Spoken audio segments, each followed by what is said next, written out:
Hello friends, welcome back to our channel. ఇప్పటి వరకు మన దేశంలో టాప్ సెల్లింగ్ కార్లు అంటే అవి మారుతి సుజుకి నుంచే ఉండేవి.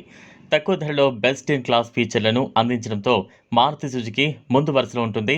చిన్న సైజ్ కార్లను అనువైన బడ్జెట్లో అందిస్తూ ఉండడంతో చాలా మంది ఈ కంపెనీ కార్లు కొనుగోలు చేస్తూ ఉన్నారు. ఈ క్రమంలో గత కొన్నేళ్లుగా మన దేశంలో ఎక్కువగా అమ్ముడవుతోన్న కార్ల జాబితాలో మారుతి సుజుకీకి చెందిన వేగనార్ నిలుస్తూ వస్తోంది. అయితే దాని స్థానానికి తొలిసారి టాటా కంపెనీ చెక్ పెట్టింది. టాటా నుంచి వస్తోన్న మైక్రో ఎస్యూవీ టాటా పంచ్ ఆ స్థానాన్ని ఆక్రమించింది. ఈ ఏడాది అంటే 2024లో జూలై వరకు అంటే 7 నెలల కాలంలో మన దేశంలో జరిగిన కార్ల విక్రయాలు గమనిస్తే ఈ విషయం అర్థమవుతోంది.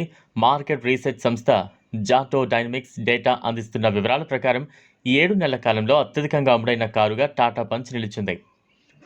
కార్ల అమ్మకాలు ఇలా ఉన్నాయి. 2024లో 7 నెలల అంటే జనవరి నుంచి జూలై వరకు దేశంలో అమ్ముడైన కార్ల విక్రయాలు పరిశీలిస్తే టాటా పంచ్ 1.26 లక్షల యూనిట్ల విక్రయాలతో టాప్ ప్లేస్లో ఉంది. ఆ తర్వాత మారుతి సుజుకి వేగనార్ 1.16 లక్షల యూనిట్లను విక్రయించి రెండో స్థానంలో నిలిచింది. మూడో స్థానంలో 1.09 లక్షల యూనిట్ల విక్రయాలతో హ్యుందాయ్ క్రెటా నిలిచింది. మారుతి సుజుకీకి చెందిన బ్రెజా 1.05 లక్షల విక్రయాలతో నాలుగో స్థానం. 1.04 లక్షల యూనిట్ల విక్రయాలతో మారుతి సుజుకి ఎర్టిగా 5వ స్థానంలో ఉన్నాయి. మైక్రో ఎస్యూవీ విభాగంలో తిరుగులేదు. మైక్రో ఎస్యూవీ విభాగంలో టాటా పంచ్ తిరుగులేని ఆధిపత్యాన్ని ప్రదర్శిస్తోంది. దేశంలోనే నెంబర్ 1గా కితాబును అందుకుంటోంది. ఈ క్రమంలో మారుతి సుజుకి వేగనార్ కారును వెనక్కు నెట్టి అమ్మకాల్లో అగ్రస్థానంలో నిలిచింది.